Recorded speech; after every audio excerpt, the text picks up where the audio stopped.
ಜನಿವಾರ ತೆಗೆಸಿದ್ದಕ್ಕೆ ಖಂಡಿಸಿ ಅರೆಮಾದನಹಳ್ಳಿ ಮಠದ ಶ್ರೀಗಳು ಆಕ್ರೋಶವನ್ನ ವ್ಯಕ್ತಪಡಿಸ್ತಾ ಇದ್ದಾರೆ. ನೋಡಿ, ಈ ಪ್ರಕರಣ ಸಂಬಂಧಪಟ್ಟಂತೆಯೇ ಇದೀಗ ಪ್ರತಿಭಟನೆಗಳನ್ನ ಮಾಡಲಾಗ್ತಾ ಇದೆ. ಬ್ರಾಹ್ಮಣ ಮಠದ ಶಿವ ಸುಜ್ಞಾನ ತೀರ್ಥ ಶ್ರೀಗಳಿಂದ ಪ್ರೊಟೆಸ್ಟ್ ಅನ್ನ ನಡೆಸಲಾಗ್ತಾ ಇರೋದು.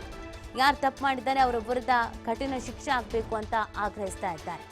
ಈ ತರ ಯಾರೇ ತಪ್ಪು ಮಾಡಿದ್ರು ಕೂಡ ಅವರಿಗೆ ಶಿಕ್ಷೆ ಆಗಬೇಕು ಅನ್ನುವಂಥ ನಿಟ್ಟಿನಲ್ಲಿ ಈ ಹೋರಾಟಕ್ಕೆ ಕರೆಯನ್ನ ನೀಡಲಾಗಿದೆ.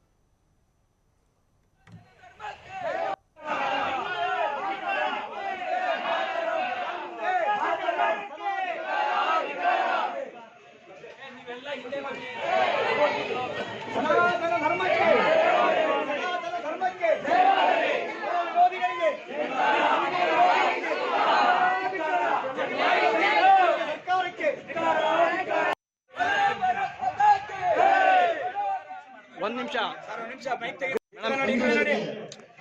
ಬಿಡಿ ಸರ್, ನೀವು ಒಂಚೂರು ಕೈ ಬಿಡಿ ಸರ್. ಈ ಕಡೆ ನೋಡಿ, ಇಲ್ಲಿ ನೋಡಿ ಮೇಡಮ್. ಹಲೋ ಮೇಡಮ್, ಮೇಡಮ್ ಒಂದು ನಿಮಿಷ.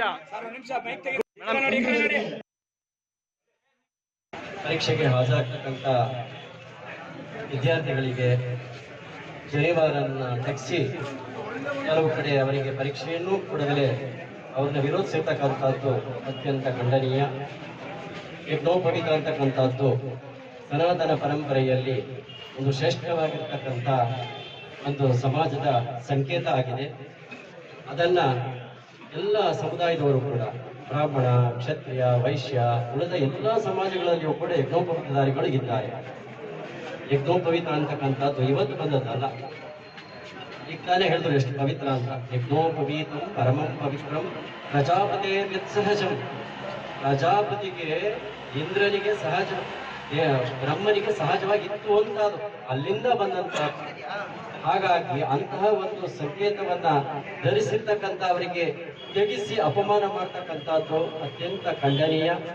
ಅದಕ್ಕೆ ಸಂಬಂಧಪಟ್ಟಂತ ಯಾವುದೇ ವ್ಯಕ್ತಿಗಳಿರಲಿ, ಅದನ್ನ ತೆಗೆಸಿದಂತ ವ್ಯಕ್ತಿಗಳಿರಲಿ, ಸಂಬಂಧಪಟ್ಟಂತ ಅಧಿಕಾರಿಗಳಿರಲಿ, ಇಲಾಖೆ ಇರಲಿ, ಅದಷ್ಟನ್ನು ಕೂಡ ಸರ್ಕಾರ ಗಮನಿಸಿ ಅವರಿಗೆ ತಕ್ಕ ಶಿಕ್ಷೆಯನ್ನ ಕೊಡಬೇಕು.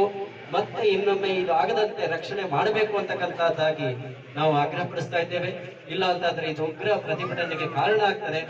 ಹಾಗಾಗಿ ಈ ಸೂಚನೆಯನ್ನ ಮನ್ನಿಸಿ ಅದಕ್ಕೆ ಅವಕಾಶವನ್ನ ಕೊಡದರೆ ನ್ಯಾಯವನ್ನ ಒದಗಿಸ್ತಾರೆ ಅಂತಕ್ಕಂಥದ್ದಾಗಿ ಆಶಿಸಿ ಎರಡು ಮಾತನ್ನು ಮುಗಿಸ್ತಾ ಇದ್ದೇವೆ. ಶುಭ.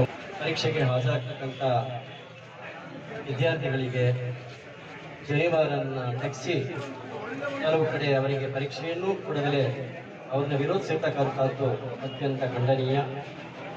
ಯಜ್ಞೋಪವೀತ ಅಂತಕ್ಕಂಥದ್ದು ಸನಾತನ ಪರಂಪರೆಯಲ್ಲಿ ಒಂದು ಶ್ರೇಷ್ಠವಾಗಿರ್ತಕ್ಕಂಥ ಒಂದು ಸಮಾಜದ ಸಂಕೇತ ಆಗಿದೆ. ಅದನ್ನ